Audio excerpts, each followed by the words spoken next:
रोज चलने पर पैर में गहरा दर्द होता है। पहले आप 3 किलोमीटर चल पाते थे, लेकिन अब 500 मीटर चलने पर पैरों में दर्द हो जाता है। ध्यान दीजिए, ये पेरिफेरल आर्टेरियल डिजीज का सबसे पहला सिग्नल होता है। इस कंडीशन को हम मेडिकल भाषा में कहते हैं इंटरमिटेंट क्लॉडिकेशन। और आज मैं आपको समझाऊंगा इसका मतलब, क्यों इग्नोर नहीं करना चाहिए और इस स्टेज पर क्या सोल्यूशन है। नमस्कार दोस्तों, मैं हूं डॉक्टर नादी गुप्ता, आपका vascular interventional radiologist, sir Gangaram hospital, नई दिल्ली से। पहले एक एग्जाम्पल से समझते हैं। पिछले महीने एक सज्जन आए थे मेरे ओपीडी में, 60 साल के थे, उन्हें डायबिटीज भी था और वो रोज स्मोक करते थे, रोज सुबह वॉक करते थे। 6 महीने से देख रहे हैं कि 200 या 300 मीटर चलने पर ही उनके काफ में गहरा दर्द हो जाता है, क्रैम्प्स हो जाते हैं। 2 मिनट बैठ जाते हैं तो दर्द ठीक हो जाता है। उन्होंने सोचा शायद ये विटामिन की डेफिशिएंसी है या घुटने की प्रॉब्लम है, पर जब दर्द रोज होने लगा तब उन्होंने मुझे दिखाया और एक सिंपल सा डॉपलर टेस्ट और ABPI का एक आसान सा टेस्ट होता है जिससे PAD डायग्नोस हुआ। अब समझते हैं कि क्लॉडिकेशन का मतलब क्या है। सिंपल शब्दों में क्लॉडिकेशन का मतलब है कि चलने के टाइम पे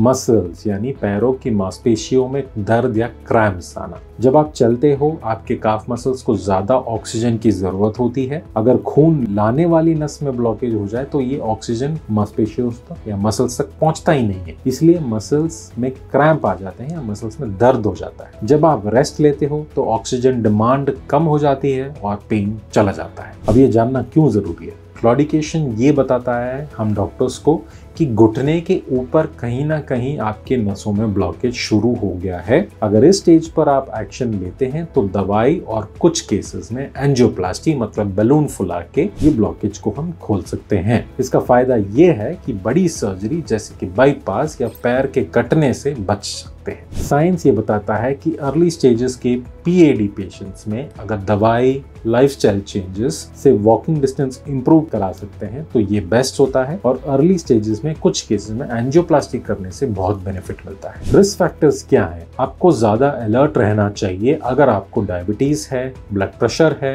रेगुलरली स्मोक करते हैं, कोलेस्ट्रॉल ज्यादा है, फैमिली में हार्ट अटैक या ब्रेन स्ट्रोक की हिस्ट्री है, अगर हर रोज सेम डिस्टेंस चलने पर आपको दर्द बार बार होता है जैसे कि 100 मीटर या 200 मीटर, अगर ऐसे हो रहा है तो जरूर एक इंटरवेंशनल रेडियोलॉजिस्ट को दिखाएं, वो असेस करके आपको ट्रीटमेंट बताएंगे। अब ये समझते हैं कि डायग्नोसिस कैसे करते हैं। सबसे पहला स्टेप है एक आसान सा ABPI टेस्ट। हाथ और पैर का BP नाप के कंपेयर करके उसका एक रेशियो निकाला जाता है। फिर एक नसों का एक डॉपलर अल्ट्रासाउंड करके देखा जाता है कि एग्जैक्ट ब्लॉकेज कहाँ पे है। पेट के अंदर यानी जांघों के ऊपर के नसों में अगर ब्लॉकेज है तो CT स्कैन कराना जरूरी हो जाता है। ये सारे टेस्ट पेनलेस होते हैं और 10 से 15 मिनट में आपको रिजल्ट मिल जाता है। अगर क्लॉडिकेशन है तो क्या करें? अच्छी खबर ये है कि अगर क्लॉडिकेशन है तो ये क्यूरेबल हो सकता है और अक्सर बिना बड़ी सर्जरीज के। सुपरवाइज्ड वॉकिंग प्रोग्राम मतलब रोज चलना, थोड़ा दर्द टॉलरेट करना और फिर रेस्ट लेके फिर चलना, इससे कोलैटरल आर्टरीज मतलब अपने आप बॉडी बाईपासेस बना देती है। दूसरा है मेडिसिन। डॉक्टर आपको खून पतले करने की दवाई, कोलेस्ट्रॉल कम करने की दवाई, BP और शुगर की कंट्रोल करने की दवाइयां देगा, उसे रेगुलरली लेना पड़ेगा। तीसरा है लाइफस्टाइल चेंजेस। आपको स्मोकिंग बिल्कुल बंद करनी पड़ेगी, शुगर का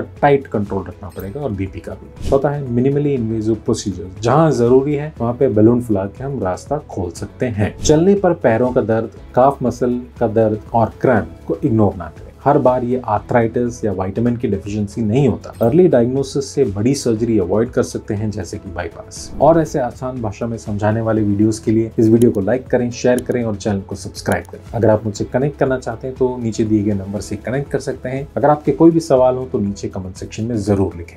थैंक यू।